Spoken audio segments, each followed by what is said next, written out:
Hello beautiful people and welcome back to my channel. I'm going to talk about books today. So if that's not your thing, you can probably click off now, but it's my thing. It's really my thing. So for this kind of booktube video, I'm going to be talking about books that I read last month, except technically it's going to be books that I read halfway through August all the way up to now, because for a while this month things have been crazy since I've moved around so many times. So therefore it's technically books that I've read in the past month and a half. Yeah, we're gonna go over those. And then I also want to talk about my October TBR. So books that I want to read in October. So first, let's start with the books that I read in August. Starting with a book series that I will fully blame TikTok for dragging me into. I'm sure I would have found them eventually by myself, but TikTok's influential. That's just how it goes. So that's where I found this book series. This is the From Blood and Ash series by Jennifer L. Armentrout. It is a high fantasy series. I think it's YA. There's no way these are YA. I would say that these are more adult as you get through the series. So mostly just for, there's like gore and fighting and all that stuff, but I feel like that's in YA. However, there are some very spicy scenes in these books.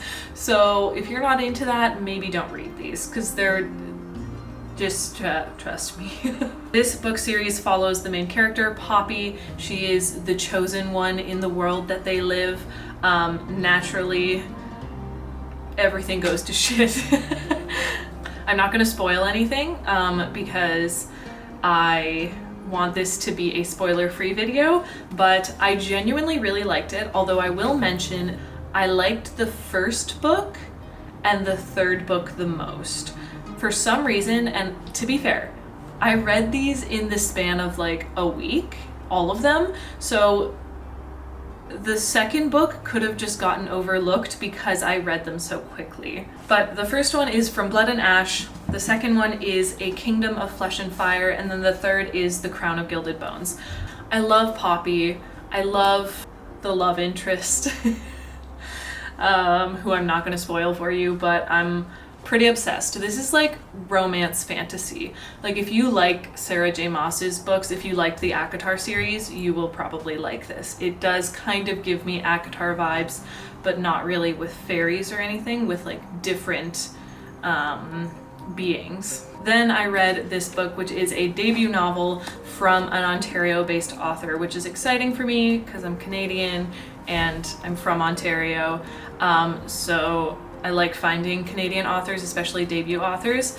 This one was very Norse mythology based, action, adventure, badass female protagonist, which we love. It's about a disgraced warrior priestess who basically ends up getting in a little bit of a pickle with the gods.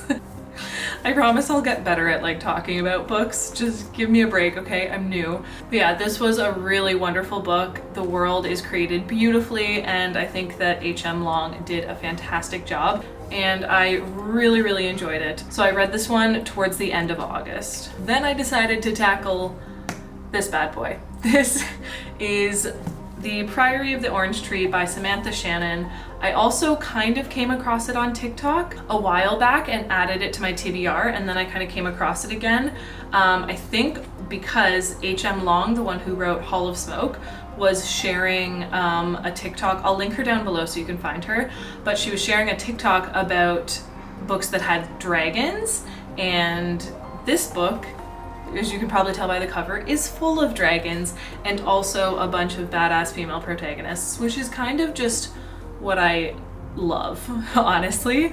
This is a big one. It's 800 pages, so this one definitely took me a little bit longer, and I kind of read this over the process of moving my stuff from Holland to Canada to Ontario, and then from Ontario to Vancouver. So not only is it massive, I also kind of took my time with it, but it was a fantastic read. It follows 4 different points of view. I almost thought that might get overwhelming, but genuinely it was each story that she told was so interesting and so exciting, and I was so fully invested in every single storyline, which is fantastic for me. Usually there's a couple or maybe one or two of the storylines, if there's so many, that I'm like, I couldn't really care as much what those people are doing.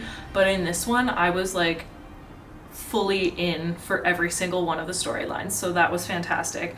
And the world building is just incredible. The way that she talks about food and the way she describes the meals and stuff that the noble people have is like, it's so beautiful. It's like I can smell and taste it as I'm reading it. So yeah, I would definitely say that this one is a little bit of a more difficult read. So it's not necessarily that the content is more adult, because it's not.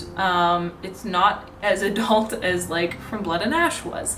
But I would say that the actual writing is a little bit more adult. So yeah, absolutely beautiful book. Loved it. Such a fun adventure through all of the points of view, and such interesting, detailed storylines.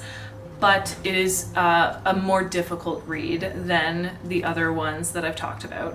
And last one for books that I read the past month and a half is Crescent City, the first Crescent City book. This one is House of Earth and Blood by Sarah J. Maas. It is her first adult fantasy, purely adult fantasy. ACOTAR later got marketed as adult, but it actually started as young adult. And then I think eventually the publishers just let Sarah switch it to adult, because if you know ACOTAR, you know the content is pretty adult. So this is her first like official adult fantasy novel, and I adored it. So this one of the reasons that I like this, I think, is because it was sort of refreshing for me. I've been reading a lot of books that are set in kind of like a pre-technology era, whether it's more medieval vibes. Most of the books that I read this past month and that I actually normally read are in that kind of time frame. This one, however, had technology, which I am a big fan of, kind of blending science fiction and fantasy. So this was fantastic. It's set in Crescent City, which is basically a place where there are all manner of beings, immortal and mortal. There's humans, there's also vampires, fae, and literally everything in between. There's werewolves, there's angels, there's fallen angels, and then there's lowers, which are kind of things like sprites and like shape-shifting animals and stuff. And there are just so many different fantasy creatures in this and I loved it. Also, there are little otters that like deliver messages, and it is the cutest thing ever. I love it so much.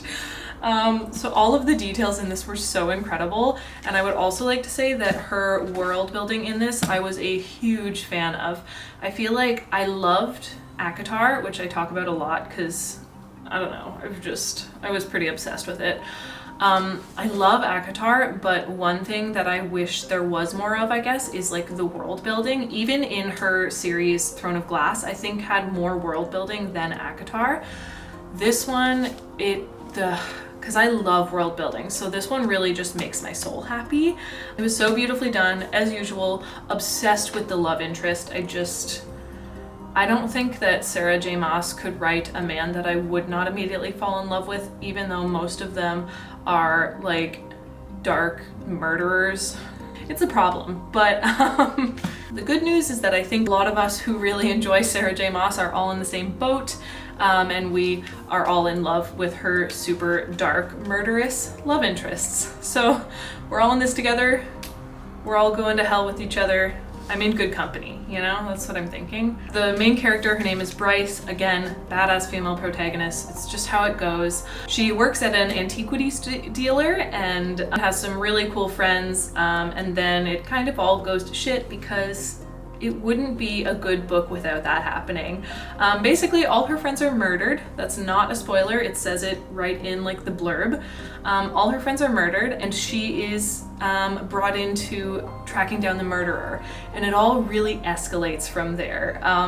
They were great storylines. Everything tied in really well, and I am so pumped for the next book. Sarah J. Maas, on the day that I'm filming this video, just released the cover for it, and I may have screamed a little bit and then shared it on all of the social media that I have. So I liked this one. I liked it a lot. Again, just like the fantasy romance I've really been into lately, so this was fantastic. So that's it for books that I read the past month and a half. Now we're quickly gonna go over my TBR for October. It's actually not that long this month. I don't know if I'll get through it because October is also Preptober for NaNoWriMo. So October and November I probably won't have time to read very much because those are very writing heavy months. So those will be very AuthorTube content heavy months, but I do have some that I really want to read. First thing that I want to read is a book series. It's the Shadow and Bone book series. It's on Netflix, as you can see. I have to read these because I got them earlier this year, and then I did this thing that I never do. And I watched the Netflix series before reading the books, and there's nothing wrong with that. I also did that for Harry Potter, but we're not going to talk about that right now. I watched the Netflix series and it was okay, but just based on what I've heard people say when they talk about the Shadow and Bone series, I just know that I need to read the books because I feel like I'm going to get a lot more from them. And based on how people talked about the books, I felt like the Netflix series fell flat of my expectations.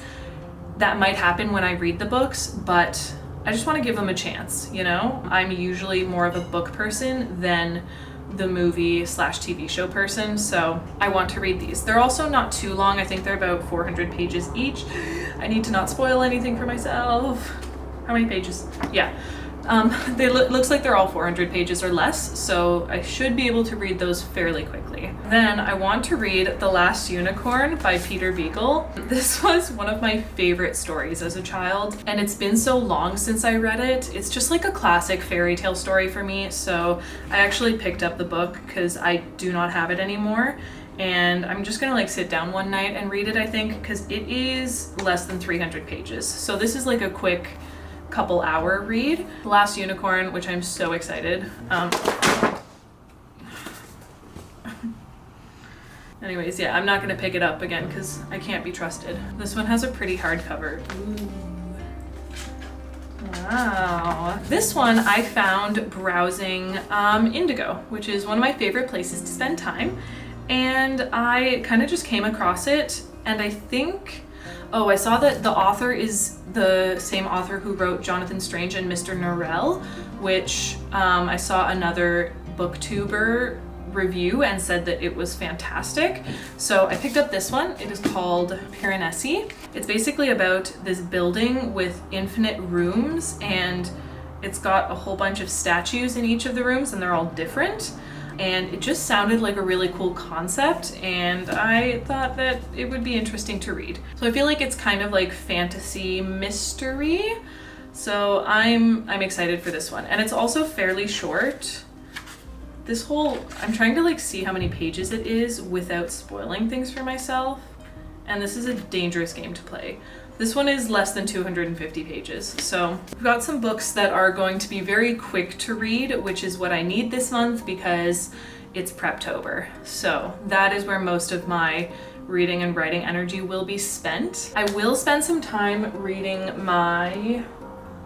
these guys, which are my Grimm's Fairy Tales, H.P. Lovecraft's Necronomicon, and Over 9 Waves, the Irish Legends book. I will be reading some folklore and fairy tales and stuff this month, just because that's something I like to do to like inspire my own writing.